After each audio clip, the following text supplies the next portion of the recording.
अस्सलामुअलैकुम नाज़रीन, मैं हूं सलवा हसनैन। आप देख रहे हैं सूर्या न्यूज।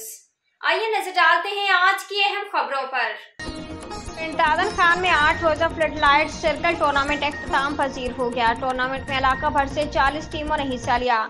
मॉर्निंग क्लब पिंड दादन खान की तरफ से super 8 flood light circle cricket tournament के फाइनल मैच के मेहमान खसूसी साबका तहसील नाजिम उम्मीदवार बराए सूबाई असम्बली हल्का PP 27 राजा इफ्तिखार अहमद शहजाद, साबका नायब तहसील नाजिम मारूफ सियासत मादी शख्सियत चौधरी मोहम्मद इस्माइल जोताना की खसूसी तावन और टूर्नामेंट इंतजामिया की हौसला अफजाई।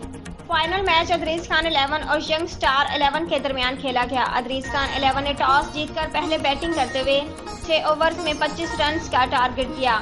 इस हद को पूरा करने के लिए यंग स्टार 11 ने शुरू के 3 ओवर्स में बेहतरीन आगाज फराहम किया, लेकिन बाद में अदरीस खान 11 की अच्छी बॉलिंग की बदौलत सिर्फ 17 रन ही बना सके।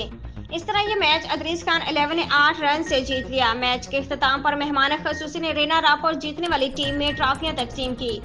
इस मौके पर फाइनल मैच में खसूसी तौर पर मीडिया के नुमाइंदों सीनियर सहाफी अब्दुल्ला आसिम, मलिक नियर, अवान चौधरी, सलीम बागड़ी, मोहम्मद वसीम, ख्वाजा सहेल समेत कैमरामैन टीम ने कासिम अली की क़यादत शिरकत की। फाइनल मैच को तमाशाइयों की बड़ी तादाद ने ग्राउंड में महफूज किया।